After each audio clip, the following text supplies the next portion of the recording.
Good afternoon, everyone, and thank you for joining us today for our presentation on the Buy American Act and Trade Agreements Act, what government contractors need to know.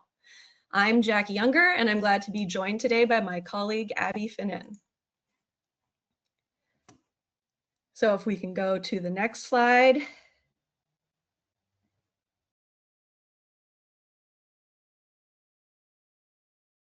I'm the chair of the Government Contracts Practice Group, as well as co-chair of the firm's False Claims Act group. In my practice, I help contractors navigate doing business with the federal government, including helping them understand and deal with domestic sourcing requirements, like what we'll be talking about today. I also counsel clients on other FAR and SBA regulatory compliance issues. I advise on teaming partner arrangements and disputes. I litigate bid protests and size and status protests, and I also handle False Claims Act investigations, among other areas of government contracts law that I practice. With that, I'll turn it over to Abby to introduce herself. Hello, everyone. As Jackie said, my name is Abby Finan. I'm an associate in the Government Contracts Group. So in addition to assisting Jackie with domestic sourcing requirement issues, I also assist with litigating bid protests, a wide range of compliance issues, and contract administration matters such as REAs, claims, and appeals.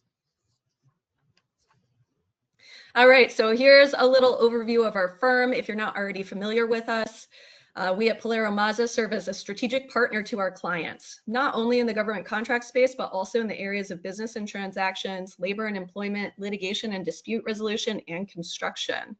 If you're interested in staying up to date on recent developments impacting government contractors, as well as commercial businesses generally, you can sign up for our newsletters and blogs at our website, PilieroMazza.com.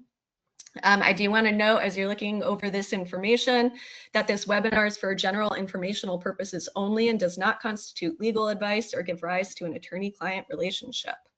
And with that, we've got a lot of information to cover today, so I'll turn it over to Abby to kick it off with an overview of what we'll be discussing. All right, so let's get into why we are all here today.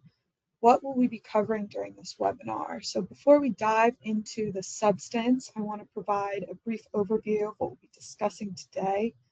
Although we'll be focusing on the Buy American Act, also referred to as the BAA, and the Trade Agreements Act, also referred to as the TAA, we're first going to provide a brief background of federal domestic preference laws to include Buy America, which is different than the Buy American Act, and the Berry Amendment. Then we're going to walk through the specifics of the BAA to include when and how it applies, exceptions, and the relevant FAR and DFARS clauses. We'll then review how the TAA differs from the BAA, so when and how the TAA applies, the relevant exceptions there, and the relevant FAR and DFARS clauses. We're then going to cover a recent case out of the Court of Federal Claims that may impact how the BAA and TAA are being applied, as well as recent and upcoming changes to the overall landscape. We're then going to go over some compliance tips, and we're going to try to leave enough time to answer any questions in real time, but we do have a lot to cover today. So to the extent we can't answer all of the questions today, we'll review and answer those after the fact. All right, so just a brief overview of the federal domestic preference laws. There are a number of different statutory and regulatory regimes for carrying out the federal government's preference for the purchase of domestic products over foreign products. And although we're focusing this presentation on the Buy American Act and the Trade Agreements Act, we do want to provide a quick overview of the Berry Amendment and the Buy America as well. So the Berry Amendment applies to DoD purchases, and it requires that certain DoD purchases, such as food, clothing, certain textiles and tools, and specialty metals, be entirely grown or produced in the U.S. The Buy America, on the other hand, while it's often referred to as the Buy America Act, it's not actually a single unified statute or a unified domestic preference program. Instead, it's the name given for domestic content restrictions that are attached to federal funds provided to states, local governments, and other parties in the form of federal assistance. So think grants or loans. So the requirements generally apply to transportation projects using Department of Transportation funding, but other domestic preferences do exist within specific agencies, each with their own unique rules for applicability and compliance. So an example of one of the statutes under the overarching Buy America Act is the Build America, Buy America, which was enacted in 2022. So that established a domestic content procurement preference for all federal financial assistance that was obligated for infrastructure projects. So now that we've gone over the overarching federal domestic preference laws, we'll get into the Buy American Act specifically. So as a baseline understanding of what the Buy American Act is, it establishes a preference for the purchase of domestic end products and use of domestic construction materials on certain federal contracts performed in the U.S. So although it's written like a prohibition by saying that foreign products are restricted, in effect, it actually works as a domestic preference through a price evaluation adjustment. It's not actually a prohibition. So the preference is provided through the use of a price evaluation adjustment to increase the price of a low foreign offer.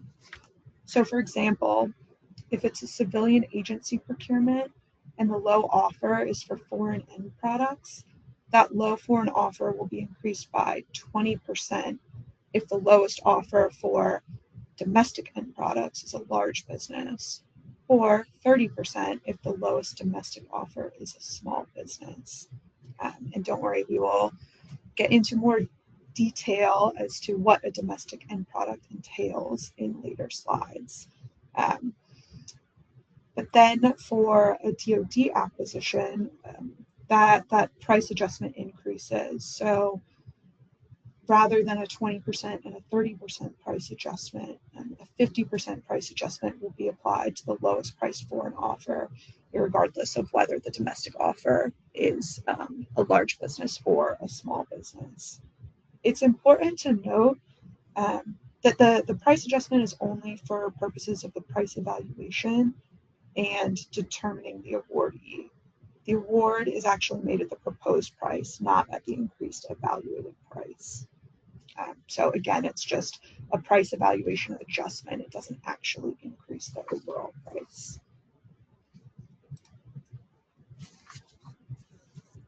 All right, so how is the BAA actually applied?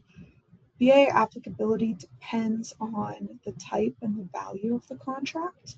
And so the Buy American Act only applies to supply and construction contracts, but not service contracts. And generally, it applies only to contracts for products to be used or construction to be performed in the U.S. But you also need to pay attention to the contract value. So the BAA applies to contracts with an estimated value above the micro purchase threshold, which right now sits at $10,000. So if the BAA is applicable, an offeror must certify that each end product is a domestic end product. And again, that's still coming, how we determine what a domestic end product actually is. So we'll get into that in a couple of slides. So eventually this is going to require specifically listing those domestic end products that also contain a critical component, which will be defined at FAR 25.105. But right now, no critical components are actually defined yet. And certifying that your offer is BAA compliant will also involve listing any item that does not qualify as a domestic end product. And we'll also go over that in more detail in a couple slides.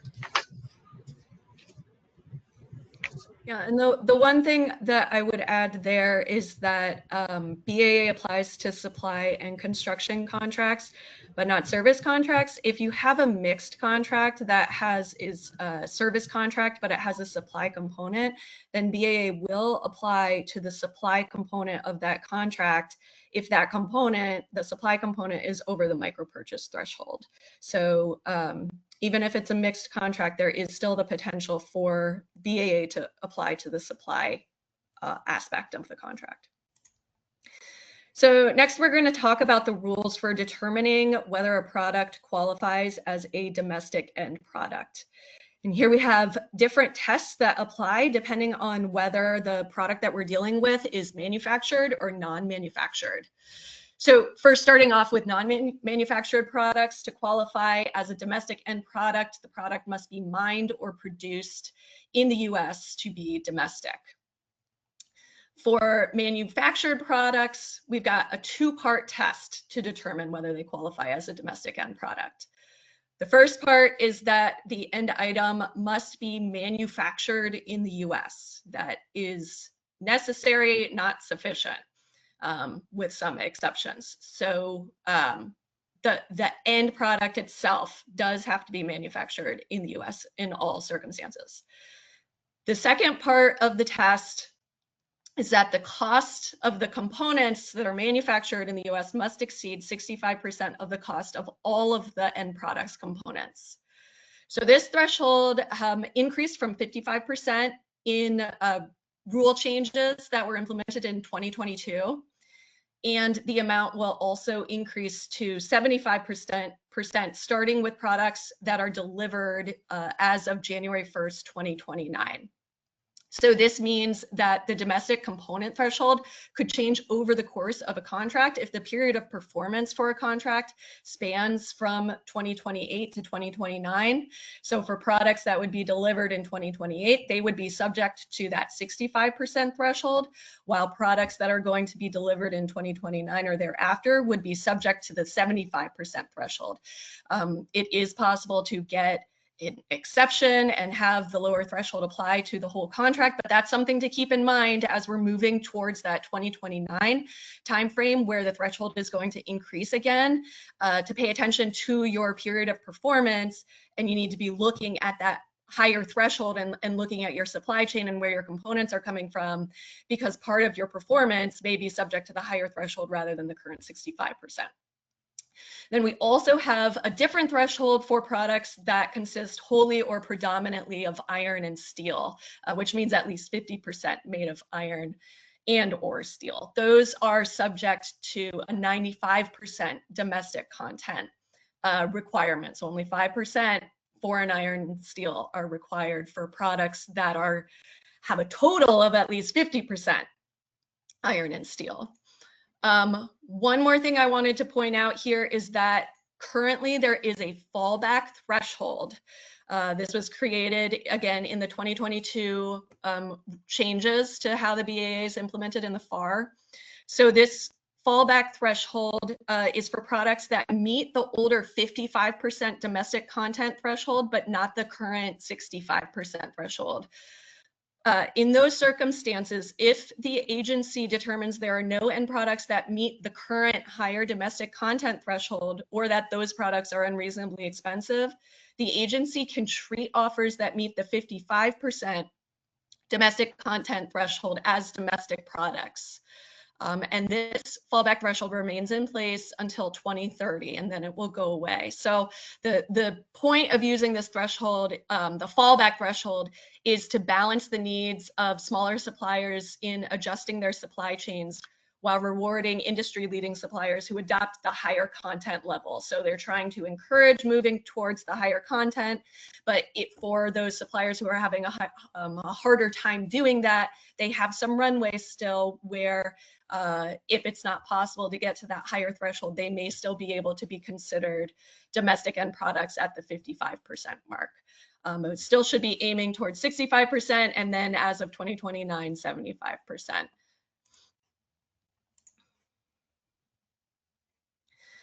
Okay, so how can we tell when we're looking at the two-part test for manufactured items, how can we tell if the end product is manufactured in the US?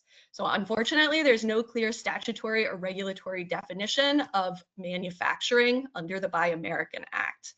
However, there is GAO case law in which GAO has provided some guidance in its bid protest decisions. So Some of the language of what GAO is looking for is completion of the article in the form required for use by the government. And GAO will look at the operation whereby the identity and character are established and fixed as to the item's current and future use. So looking at whether, does that processing and operation establish the final use and the final form of the end product in a way that the government intends to use it. So this need not involve substantial or fundamental change to the physical character of the item, as is required under the TAA's country of origin test, and we'll talk about that a little later. So it's a little less stringent than under TAA, and you need to be aware that they operate separately. It is possible that under BAA, assembly of components can be sufficient to constitute manufacturing. However, packaging by itself is not enough to constitute manufacturing. So as an example here, GAO has found that assembly of a multifunction fax printer, scanner, copier, and all of its parts is sufficient to constitute manufacturing, because that multifunction product is not fully usable without the assembly of all of those various parts together. In contrast, limited assembly that doesn't change the essential nature of a product is insufficient. So GAO has also found that disassembly, substitution of parts, and then reassembly in the US of an otherwise Japanese-made commercial fax machine did not change the essential function and nature of the fax machine. So there was no manufacturing involved then. And then lastly, I want to note here that this standard for determining whether manufacturing has occurred is fact intensive, and it's made on a case-by-case basis. So you really have to look at the operations that are involved in your own processing of the end product that you're applying or providing. And then with that, we'll turn it back to Abby to cover the second part of the test. Yeah, so as Jackie noted earlier, part 2 of the test it involves looking at the cost of the item's components. So this is commonly referred to as the domestic content test. So to be considered a domestic end product, not only do you have to meet part 1 of the test, but the cost of the item's components, either mined, produced, or manufactured in the US, must exceed 65% of the cost of all components. And again, as Jackie noted earlier, that threshold then increases to 95% for products consisting wholly or predominantly of iron and steel. Okay, so how do we define a component? At FAR 25.003, component is defined as an article, material, or supply directly incorporated into an end product or construction material. So for calculating component cost, if the components are purchased, the cost there is just going to be the acquisition cost. So that includes transportation costs as well as the applicable duties. But if the components are manufactured, the cost includes all costs associated with manufacture of the components, but not manufacture of the actual end product. So that includes transportation and overhead, but not profit. So for purposes of the BAA's domestic content test, cost is measured only at the component level. So subcomponent cost is not considered there. GAO has some helpful case law that can help determine, as you're looking at a product, what actually is a component versus a subcomponent.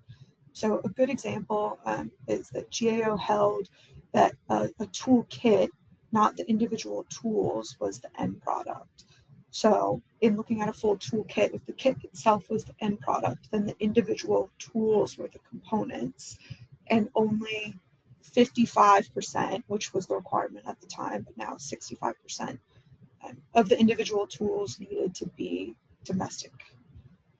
However, if each tool was considered an end product, then you would need to have, at that time, 55% of each of the tool's components be domestic.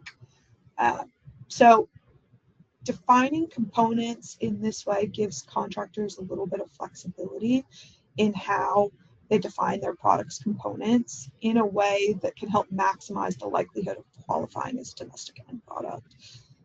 But we do want to note that in defining components versus subcomponents and defining what your end product actually is, you should disclose any close calls in your component determinations to the contracting agency. So since the BAA requires both that the end products have been manufactured in the US and that the cost of the components mined, produced, or manufactured in the US exceeds what is now 65% of the cost of all components, it's also important to note that where it's alleged that a foreign material has been manufactured into a component domestically, and then the component in turn is manufactured into an item domestically, GAO will analyze whether the manufacturing process consists of two distinct phases. So the first of which is yielding whether the component is distinguishable from the original material, and the second yielding an end item that's ultimately distinguishable from the component. So there's some complicated pieces here, as you can see in part 2. But as I noted earlier, one of the best ways as you're defining your end products, defining your components, we'll go over certifications of end products on a later slide. But if you disclose any close calls to the contracting agency and you really spell out how you're defining each of those steps, that's going to help protect you in the long run. And lastly, we want to note that components with an unknown origin are presumed to be a foreign end product. So it's also extremely important to be able to track your component sources.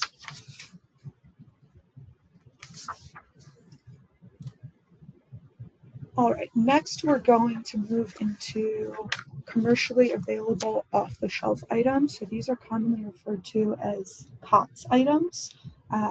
So the BAA's treatment of COTS items are a little bit different than non-commercial items. Generally, a commercial item is defined as customarily used by the general public, so sold or offered for sale to the general public. And the BAA test for COTS items is different from other items. So only the first part of the two-part test applies. So again, that's that COTS items must be manufactured in the US. The part 2 that I just covered on the previous slide, the domestic content test, does not apply to COTS items. Although, because this is a complicated area of the law, of course, there is an exception to the domestic content test for COTS items. So the domestic content test exception does not apply to COTS products that are made wholly or predominantly of iron and steel. So the cost of the domestic components still must exceed 95% of the total component cost for products consisting wholly or predominantly of iron or steel. So that's true even for COTS items. And then there also is an exception to the exception. So the domestic content test does not apply to COTS iron and steel fasteners specifically, as they're generally seen as just too difficult to track and are largely interchangeable. So even if they're wholly or predominantly made of iron or steel, the fastener specifically, the domestic content test won't apply to that COTS items. Now I will pass it over to Jackie to go over some exceptions. Thanks, Abby. Yeah, and I just want to hammer home that one point there because I do see some misunderstanding sometimes about how BAA applies to COTS items. Sometimes I see parties thinking that BAA doesn't apply at all. There's no requirement there. For COTS items, you can provide foreign end products. That's not the case. The items still do need to be manufactured. The end product has to be manufactured in the US to be a domestic end product to qualify when you're providing a COTS product. So it doesn't matter where the item's components come from, but the end product itself still needs to be manufactured in the US if BAA applies to that procurement and it's for COTS items. Okay, so turning to exceptions to the Buy American Act. So like we've touched on this before, but it is possible for an agency to still acquire foreign end products, even under the BAA, if a specified exception applies. So we've got a few exceptions that we're going to walk through. We touched on the unreasonable cost exception. So if the domestic end product has an unreasonable cost, it's too high, the agency can purchase a foreign end product instead. So in that circumstance, that would be where a domestic offer is not the lowest offer. And then reasonableness is based on whether the domestic offer exceeds the lowest foreign offer even after that price adjustment is made to the foreign low offer, which would be either the 20% or 30% price adjustment for civilian agency procurements, depending on the domestic offerer size, or that 50% adjustment procurements. If the domestic offer is still higher than the foreign offer after that adjustment is made to the foreign offer, then its price is determined to be unreasonable and award can be made to the foreign offer. So you look at that differential after that price adjustment is made. There is also an exception for acquisitions from commercial IT. These acquisitions are exempt from BAA altogether. So it's not a one part, it needs to be manufactured in the US, but there's no domestic component requirement. It's just altogether exempt. You can get commercial IT without BAA domestic sourcing restrictions applying. So this initially seems like it's a really helpful exception, but it is actually somewhat limited. This is because commercial IT is largely procured through GSA's federal supply schedules, and GSA's position is that all of those federal supply schedules are subject to the Trade Agreements Act. While there's an exception for commercial IT under BAA, that is not the case for TAA. So the domestic sourcing restrictions in TAA will apply to those scheduled contracts. And we'll get into TAA a little bit later. So there may be cases where there are small standalone contracts for commercial IT that would be exempt from BAA, but it is somewhat of a limited exception. Next, there is an exception based on non-availability of domestic end products or components. So this applies where the items are not mined, produced, or manufactured in the US in sufficient and reasonably available quantities and of satisfactory quality to meet the agency's needs for the procurement. There are two types of non-availability waivers that the agency can use. There are class determinations that can be made. This is where a whole class of products has been determined at a higher level at the agency that they are not available domestically, and there doesn't need to be an individual determination. There's a list of these items that are not available. It's provided at FAR 25.105. So in those circumstances, if the item is on the list, then the agency can go ahead and procure it without regard to whether it's domestic or not. There are also individual determinations that are made on a procurement by procurement basis by the agency. For instance, if no domestic offers are received, then the agency, for that specific procurement, then the agency can make a non-availability determination and go ahead and procure the foreign end product. The next exception here is for public interest. So in this circumstance, the head of an agency can determine that the domestic preference is inconsistent with the public interest. This is not a widely used exception across many agencies. It is, however, used by DoD. So one way that it applies is if the agency has an agreement with a foreign government that provides a blanket exception to BAA. DoD does have a number of these agreements, reciprocal defense agreement, procurement agreements, where qualifying country end products are treated the same as domestic end products.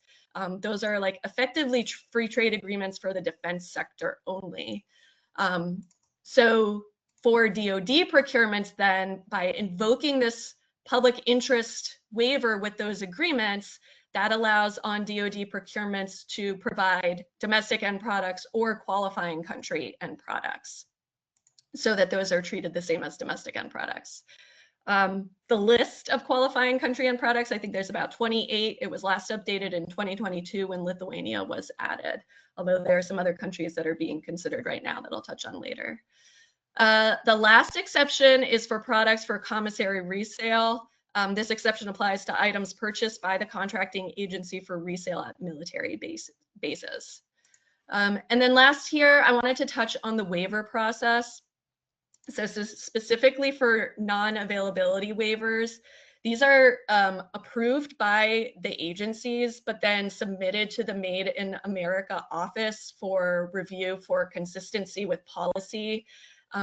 They're also supposed to be published on the Made in America website so that manufacturers and small businesses are aware of purchases that require products and materials not currently available domestically, so that they can provide input if they believe that those products actually are, if you're a manufacturer, you're making it domestically, then you can chime in, you can check the website, see where non-availability determinations are being made, and then provide your input to say, well, actually, I am producing these products domestically, so it's not appropriate to have a non-availability determination here. I do want to note that written determinations in this waiver process are not required where requirement was synopsized, open to competition, like full and open competition, and no offer for domestic products were received. So in that circumstance, the agency can just go ahead and purchase the foreign materials without needing to have a documented waiver that's submitted to the Made in America office. And I say we do have a question here with respect to the fallback threshold, whether a waiver needs to be requested and accepted prior to offering. No, it doesn't have to be. You could go through and have discussions with the agency about non-availability of materials, but you don't have to do that with the fallback threshold. You have to disclose that your product is at the fallback threshold level in your BAA certification. But for that waiver to be invoked, it would be a non-availability waiver where the agency is noting that no domestic offers at the 65% threshold were received, and then they could go ahead and consider whether offers are received at the fallback threshold of 55%. If there are none at that percent, then they can go forward with the foreign end product purchase. Okay, I think we can move on from here. All right. Now we're going to cover some of the FAR clauses that implement the BAA preferences that we discussed on all of our previous slides here. So where do these rules actually come from? You can look to FAR 52.225-1 and -2. These are the BAA clauses that are applicable for supplies. So in later slides, we're going to go over the clauses that are applicable to construction, and then any DFARS clauses that have some different requirements there. So for FAR 52.225-1, this requires a contractor to deliver only domestic end products, except to the extent that it specified delivery of foreign end products in the certificate found at FAR 52.225-2. So what does this mean? Again, as we covered in some earlier slides, a domestic end product means that 1, the item must be manufactured in the US, and 2, that the cost of its components, mined, produced, or manufactured in the US must exceed 65% of the cost of all of its components, or if it's a product that's wholly or predominantly made of steel, so that number increases to 95%. So if you're planning to supply any item that does not meet that test, you must list those foreign end products with the accompanying information found in the certification at FAR 52.225-2. So that information is going to include the line item number that the foreign end product corresponds to, the country of origin, as well as for those foreign end products that do not consist wholly or predominantly of iron or steel or a combination of both. You will also indicate whether those foreign end products exceed the 65% domestic content, except again for those that are COTS items. Yeah, so really important with that clause to understand that if you can offer foreign end products to the government, so that in that scenario where there's a domestic offer, but it's much higher priced than your foreign end offer, that foreign end product offer, that your offer could be selected. Or if there are no offers for domestic end products, then your foreign offer could be selected. But you have to disclose that your offer contains foreign end products in this certificate or somewhere in your proposal if for whatever reason this clause, the certificate, BAA certificate clause at -2 is not included in the solicitation. Because if you do not affirmatively disclose that you're offering foreign end products, then you are thereby certifying that each end product that you provide is a domestic end product. And that could end up, you could end up with False Claims Act liability there if you end up providing foreign end products without disclosing that that's what you're intending to provide, by making this certification by default, failing to list those foreign end products in your certificate. So, okay, turning to the construction procurement world, BAA operates a little bit differently in the BAA FAR clauses that we have listed here. So a little bit differently from the supply FAR clauses. So for construction contracts, there is not a separate certification that the contractor will use domestic construction materials. Instead, the clause requires the contractor to use only domestic construction material in performing the contract unless the contracting officer has granted an exception for a particular material. It is possible to request a determination that the Buy American Act does not apply to particular materials, that certain materials should be accepted. And these clauses that we have identified here outline the process for doing so. Basically, they provide that the offeror has to submit information and supporting data to prove that the material that they're requesting the exception for is either not available domestically or that domestic materials have an unreasonable cost.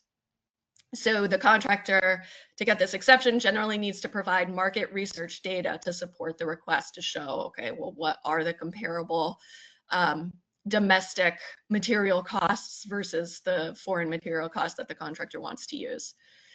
The request must be submitted to the contracting officer in time to allow a determination before submission of offers. So offerors should submit as early as the issue is foreseeable before the offer actually goes in. If an offeror hasn't requested a determination regarding inapplicability to certain materials before submitting its offer, a contractor, or they haven't received a response to a previous request, they can provide the information and supporting data in the offer itself, but we always would recommend that you try to engage with the agency ahead of time before submitting your offer to try to get that inapplicability determination made well in advance. It is also possible to submit a request for non-applicability of BAA after contract award, but you as the contractor would need to explain why you couldn't reasonably foresee the need for the determination and could not have requested the determination before contract award. And if you don't provide a satisfactory explanation in the contracting officer's view, they don't have to make that determination of non-applicability. So it's quite a risky prospect to wait until after award, and then, you know, if you're not checking your supply chain or seeing where the materials are going to come from, you're going to be obligated to provide domestic construction materials if you don't try to get this exception for foreign materials. And, you know, if you don't have a good basis for why you couldn't do so before award, then you might get stuck. One last thing I want to point out is that under FAR 52-225-10, contractors can submit alternate offers. So you could submit an offer using foreign construction material and one based on the use of equivalent domestic construction material as well. And in that case, then, if the government determines a requested exception does not apply, then the government would evaluate only offers that use the domestic construction material. So you could try to get the exception, put in the bid with foreign construction material, hoping that you'll get an exception that BAA doesn't apply to those specific materials where you want the exception to apply. But at the same time, in case you're concerned that you won't get the exception, then you can also submit an offer that uses only domestic construction materials. And then if the exception isn't there, the government will just evaluate the offer with the domestic construction materials. Okay, moving on to the DFARS clauses. So these are applicable to DoD procurements, BAA clauses for DoD procurements. So in these circumstances where these are included in the solicitation and the contract, the contractor must deliver only domestic end products unless in its offer it specifies delivery of other end products. So in the certificate, similar to what we were talking about previously for supply contracts, you need to disclose whether you are providing anything other than a domestic end product. That includes qualifying country end products and foreign end products. So if you disclose that you are providing qualifying country end products, then you are able to deliver either qualifying country end products or domestic end products at the contractor's option. And you do need to separately list out the qualifying country end products from the foreign end products.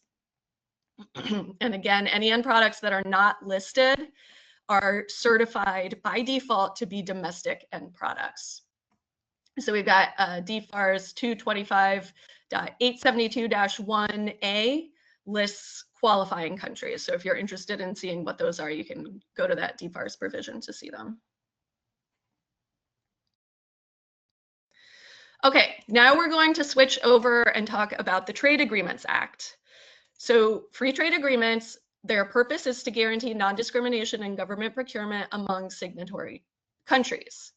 The Trade Agreements Act serves to implement those free trade agreements by effectively waiving the Buy American Act's restrictions for nations that have signed those agreements. That results in designated country end products or services being treated equally to those products made in the US, meaning that no price penalty would be applied to those designated country end products or construction materials as well.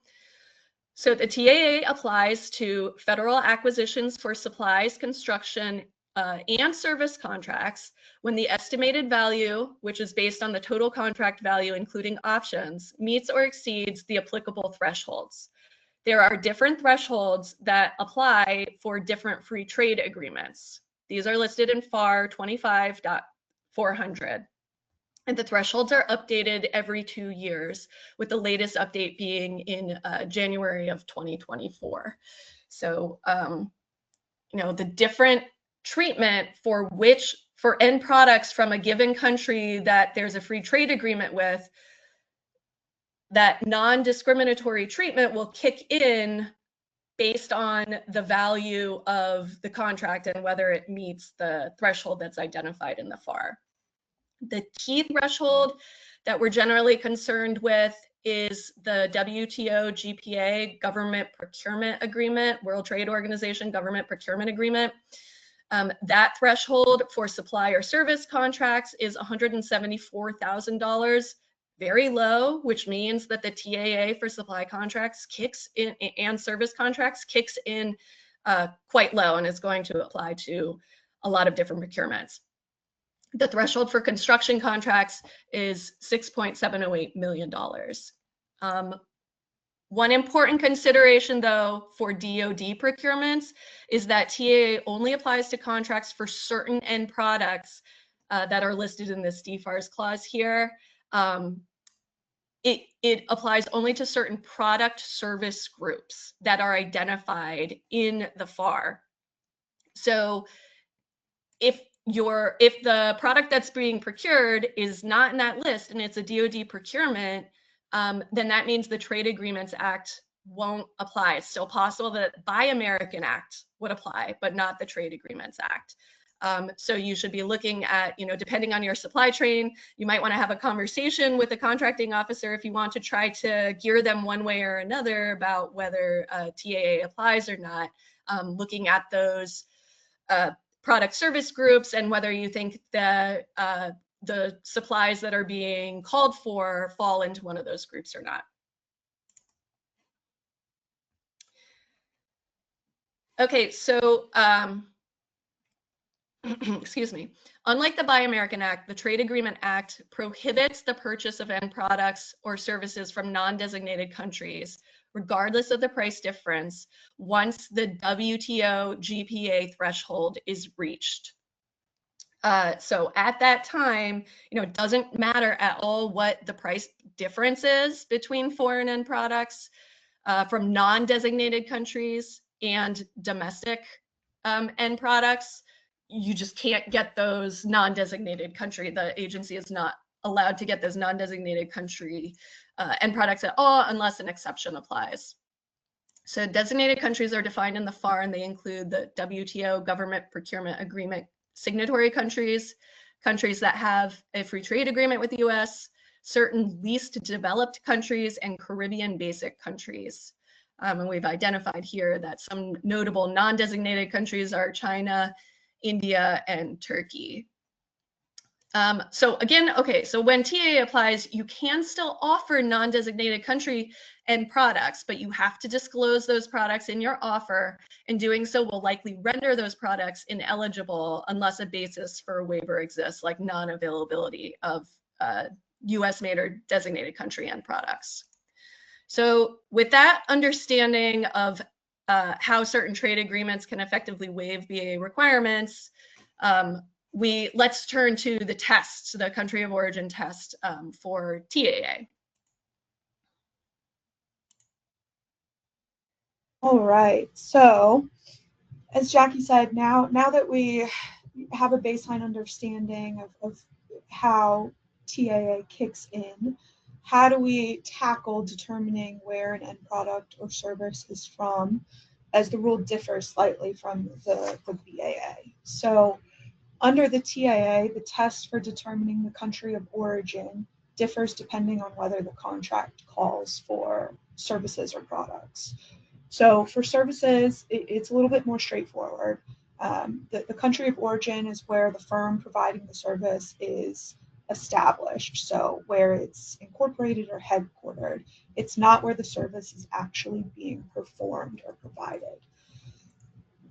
And then when we're looking at country of origin for contracts that call for products, this is where the test gets a little trickier.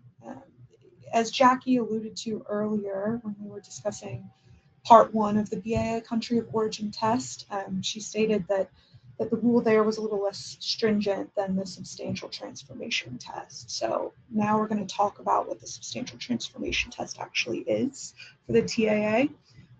So for contracts for products, the country of origin is the country where the article or the product is wholly grown, produced, or manufactured, or if the article consists of materials from a few different countries, it's going to be the country of origin is going to be the country where the article has been substantially transformed.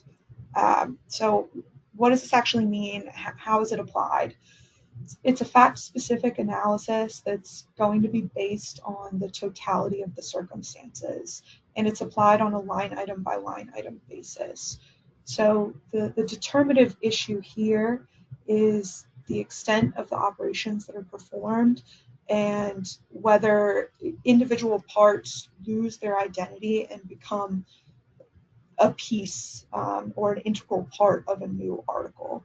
So some key factors to consider here are the extent of processing within a given country, whether processing results in new name, character, and use, and the resources that are expended on product design development, as well as skill level that's required in the manufacturing process, and key programming or customization that may define a new product essentially in its functionality. So some examples of how this test has been applied is that both courts and GAO have held that processing or assembly of components that already have a predetermined purpose is not sufficient to act as substantial transformation. So for example, attaching handles to foreign pans and covers in the US is insufficient to consider that substantial transformation. Likewise, fastening a foreign tool head together with a domestic wooden handle is insufficient because GAO found that those parts retain their original purposes. So the axe head to cut and the handle to aid in manipulation. But for software, GAO, it seems, has been a little more willing to define substantial transformation. So, for example, CDs or hard media containing computer software can be substantially transformed at the location where the software is burned or installed on a tangible medium. So then for intangible software, that intangible software is considered to be substantially transformed where the software build is actually performed. So meaning where it's compiled and converted to object code. And then for products including both hardware and programming, it depends on the functionality of the hardware without the software. So hardware that's delivered without any programming and then has software or firmware downloaded onto the device is considered to be substantially transformed, where the software or firmware is developed and downloaded. However, hardware that's already functional with generic software, but then that generic software is reprogrammed to install a separate proprietary software, that has not been found to have substantially changed the end product because the hardware already included a form of software there.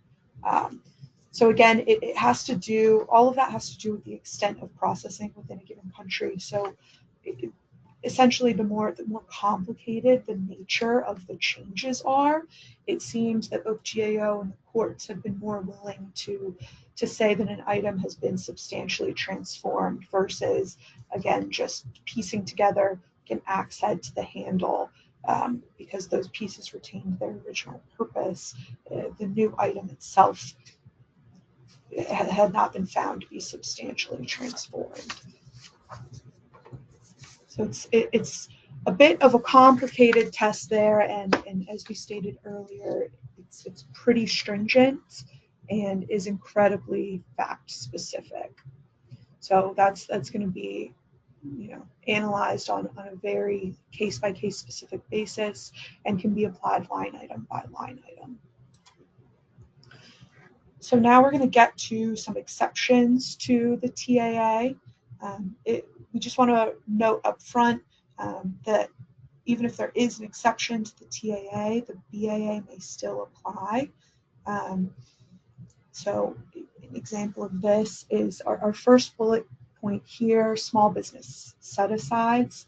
There's language in the FAR that states that the FAR provisions implementing the Trade Agreements Act statute don't apply to small business set-asides, but a recent case from a couple of weeks ago throws this into question, but we'll touch on this in more detail in a few slides. So for the sake of timing here, I'm not going to go through each of these exceptions because most of them are fairly niche. The ones that are probably most applicable or most important are going to be these non-availability waivers. And it's important to note that there are different non-availability waivers for civilian acquisitions versus DoD acquisitions. So for civilian acquisitions, those non-availability waivers are just going to be if there's no offers for US made or designated country end products sufficient to meet the government's requirements. But for DoD acquisitions, the non-availability waiver will also include those qualifying country end products that Jackie touched on earlier.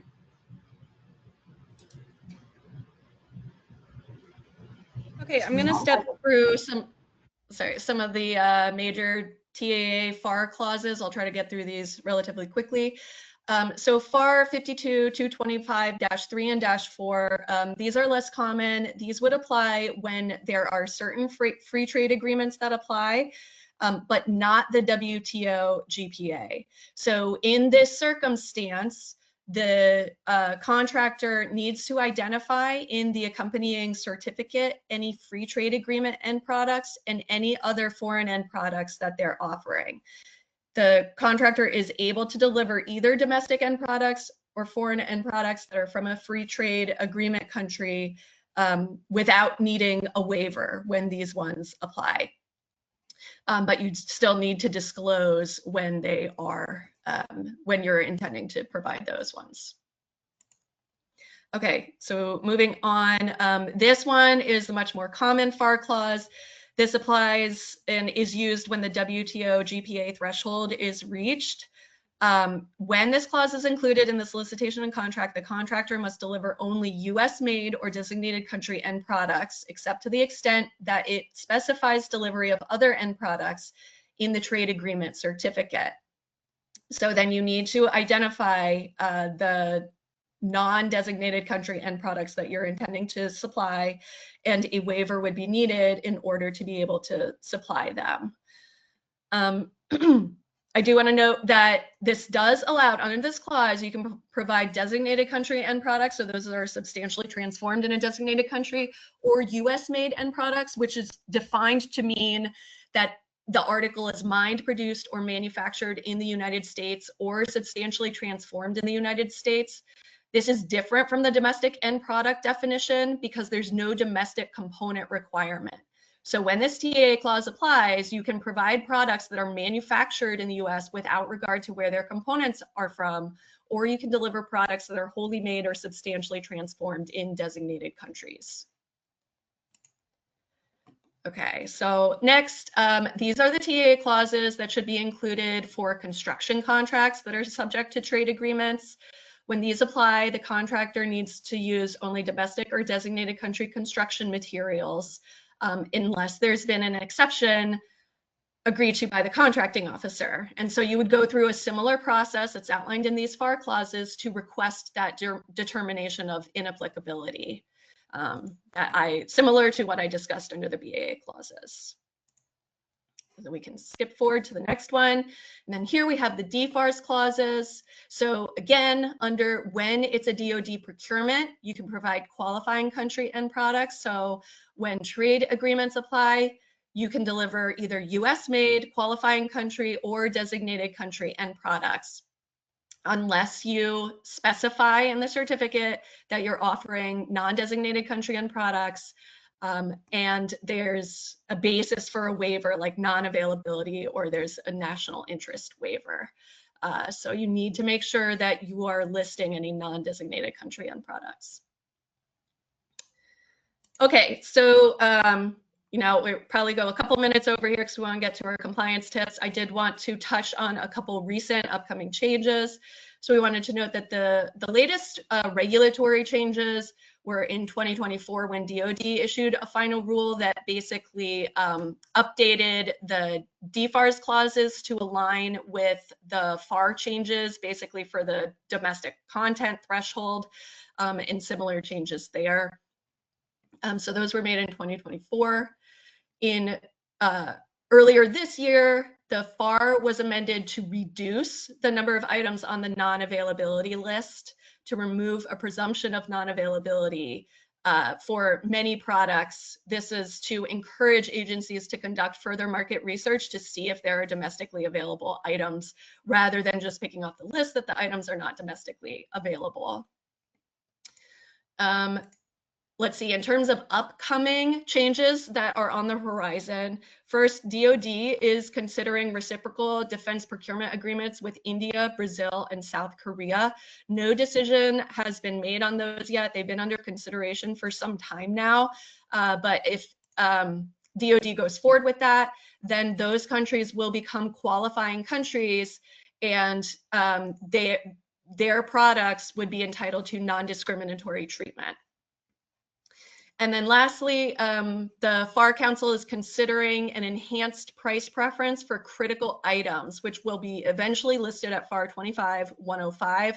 That means that above the 20% or 30% price preferences that are currently called for, if the procurement includes critical items that are critical to the US supply chain, then there will be an even higher price preference applied for those items. But that has not been defined yet, and that is going to be determined through a separate rulemaking. But that is on the horizon, so you should keep your eye out for that. Next, I wanted to touch on the recent case Abby alluded to. This is Da Vinci Company. This was a bid protest where, I'll try to summarize, but VA had a requirement for a drug and issued it at a small business set aside, which was subject to BAA. Because there were no small business domestic manufacturers, VA obtained a non-manufacturer waiver from SBA to allow the offerors to get the drug from any large business, from any place. BAA still applied at that time. So VA also got a waiver from the BAA because there were no domestic manufacturers of the drug that it needed. So based on non-availability, it got that waiver, and then because it got a waiver of BAA and because it was a set aside, VA took the position that the TAA did not apply. One offeror who offered the drug from a designated country, which would have been eligible under the only eligible offer under TAA, filed a bid protest to argue that TAA should have applied to the solicitation, in which case it would have had the only eligible offer. The court in this case said this was not an issue of either BAA applying or TAA applying, took the position that applicability of BAA and TAA can change during the course of the procurement. So they basically rejected the VA's position that under the FAR TAA clauses that the TAA does not apply to small business set-asides. Instead, it's possible that if a non-availability waiver is obtained under the BAA, such that the agency intends to, there are no possible domestic producers, and the offer is going to come from a foreign manufacturer, then BAA restrictions no longer apply, and then TAA comes into play because now the agency is seeking to procure the item from international sources. That's when TAA is supposed to come into play. So effectively, in the court's view, it appears that they think that after obtaining that non-availability waiver and the non-manufacturer waiver, there are no domestic producers. The agency knows that it's going to have to go abroad, that it should have then revised its solicitation to impose the TAA FAR clauses, and then move forward with the acquisition with TAA applying. So even though it started out as the small business set aside, through the process of waivers that the agency obtained, it ultimately changed from BAA applying to TAA applying to that contract. And so this is it's a little bit complicated of a case in the way that it played out, but it sort of turns on its head the general understanding that TAA never applies to small business set-asides. That's not the case, and you need to look for whether if there are waivers that are being invoked due to non-availability, it's possible that TAA could come into play, in which case, you may initially be thinking that under BAA, you can offer a foreign end product from any foreign country. But under TAA, you can only offer an end product from a designated country end country if the WTO GPA applies. So, you need to be careful in thinking about, okay, if TAA might apply, then I might need to be focusing my supply chain on going abroad to still be using designated countries for my suppliers. So I know that's a little bit confusing. If you have questions about that, feel free to reach out to us after. And we're going to try and wrap up here quickly by just touching on some compliance tips. And we'll just hit some of the highlights here from these compliance tip slides. And so why you should care about compliance. The important thing to note here is that non-compliance can have serious repercussions. So there's the possibility of any of the following bullets that are listed on the slide there. But one of the ones that we really want to highlight here is the False Claims Act exposure. Because the Trump administration is really honing in on America First trade policies, there's a renewed focus on the False Claims Act. And in fact, DOJ just announced a trade fraud task force that's going to be focusing on duty tariff evasion as well as country of origin misrepresentation.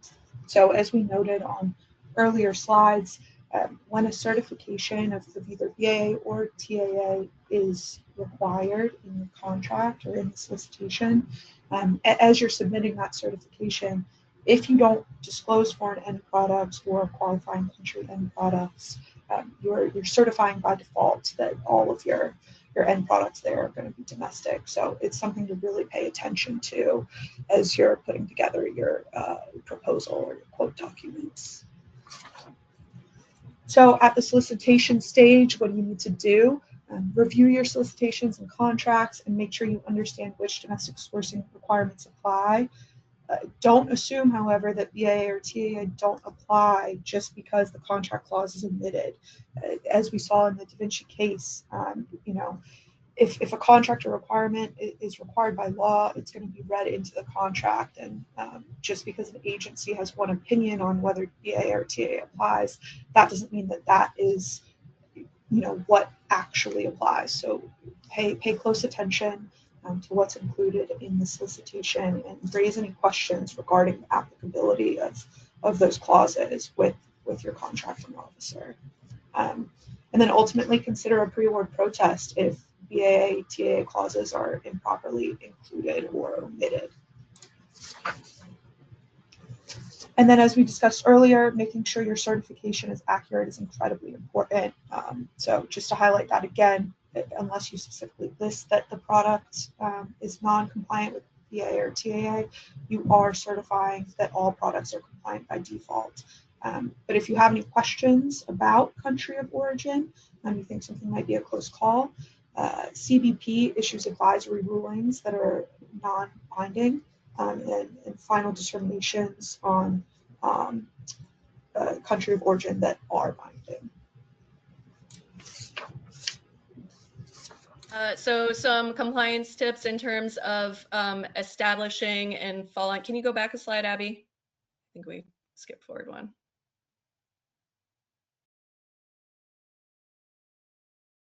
It's super important to establish and follow internal processes, have written internal policies and procedures about how you're going to comply with BAA and TAA. So for example, identify who in the company is responsible for ensuring what requirements apply to a contract and how they're going to be met, what certification protocols must be followed, what certifications are expected from subcontractors and suppliers, what will you get from them? How will subcontractor and supplier compliance be monitored? So you want to have in writing how is that going to be dealt with?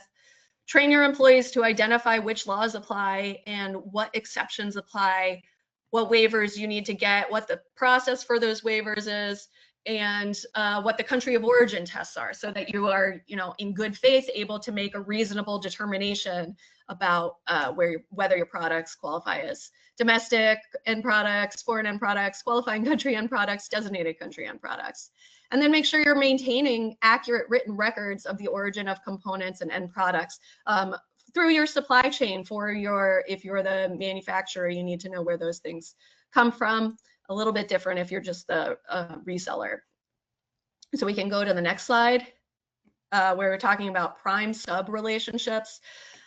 So the BAA and TAA FAR clauses are not mandatory flow downs. So if you're the prime contractor, you need to pay attention to whether you need to flow down those clauses to your subcontractors. Does it apply to them or not, to make sure that you're able to comply with your obligations in the prime contract, because you're, as the prime contractor, ultimately responsible for compliance.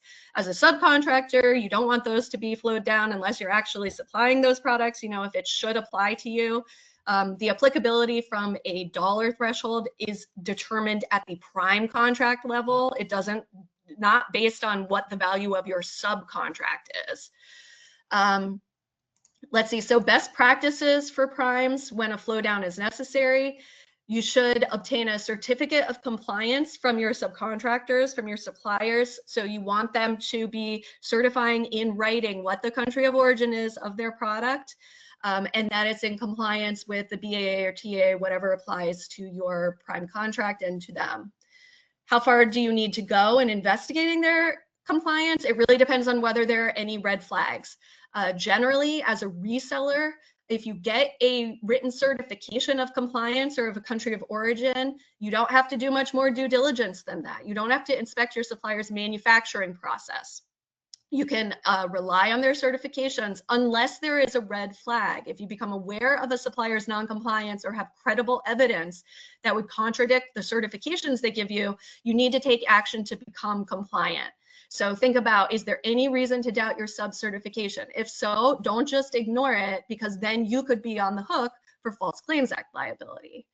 And then lastly, use appropriate risk shifting provisions. So basically here, best practice is to require indemnification for non-compliant products or false certifications from your subcontractor or supplier to make sure that if the government comes after you as a prime contractor for non-compliant products that you have gotten from down your supply chain, that you can then turn and go after that supplier because they're the one that caused you to have to provide the non-compliant products to the government. So those are a few of the compliance tips we've got. With that, we have finally reached the end. I apologize that we've gone over time here. It's a very complicated subject. We've really only scratched the surface as well. There's a lot of different nuances with these clauses. So we've worked through what we could in this webinar today. Thank you for bearing with us. We appreciate it. I have our contact information on the slides. You know, I don't see any other questions coming in, but if you do have questions related to these topics, please feel free to reach out to us. We'd be happy to help with any issues that you have or follow up on this. So again, thank you for taking the time to share this webinar with us. We're glad to be able to talk with you today, and hopefully you've been able to take something useful away from the webinar today. Thank you.